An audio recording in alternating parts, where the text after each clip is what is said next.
Siamo su una nave, in mare, da qualche parte. Zio Amadou? Sì? Zio? Sì?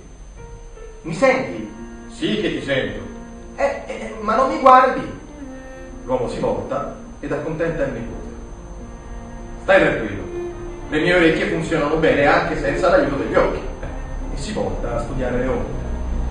Il ragazzino, poco più di 6 anni, lo osserva dubbioso, tuttavia si fida e riattacca. Zio, tu conosci bene l'italiano?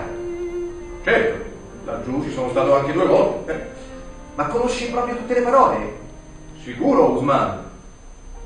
Il nipote si guarda in giro, come se avesse timore di essere udito da altri, e arriva al sodo. Cosa vuol dire extracomunitario?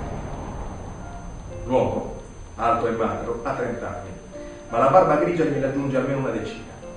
Non appena coglie l'ultima parola del bambino, si gira di scatto e fissa i propri occhi nei suoi. Così trascorre un breve istante, che tra i due sa di eternità, possibile solo in un viaggio in cui è in gioco la vita. Extracomunitario, dici? Extracomunitario è una bellissima parola. I comunitari sono quelli che vivono tutti in una stessa comunità, come gli italiani, e l'extracomunitario è colui che ne entra a far parte arrivando da lontano. Non appena i comunitari lo vedono, capiscono subito che ha qualcosa che loro non hanno, qualcosa che non hanno mai visto, un extra, qualcosa in più. Un extracomunitario è qualcuno che viene da lontano a portare qualcosa in più. E questo qualcosa in più è una cosa bella?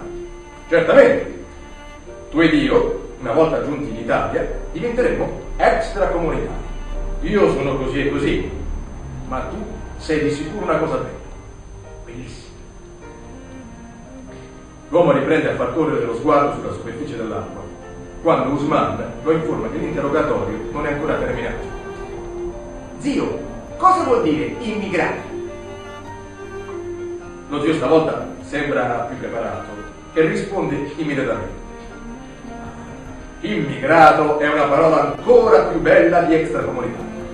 Devi sapere che quando noi extracomunitari arriveremo in Italia, inizieremo a vivere là, diventeremo degli immigrati. Anche io? Sì, anche tu, un bambino immigrato. E siccome sei anche un extracomunitario, cioè uno che porta alla comunità qualcosa in più di bello, tutti gli italiani, ma tutti, con cui faremo amicizia, ci diranno grazie. Cioè ci saranno grati, da cui immigrati. Chiaro? Chiaro, zio? Prima extracomunitari e poi immigrati. Bravo. Amadou ritorna soddisfatto da mirare il mare che abbraccia la nave.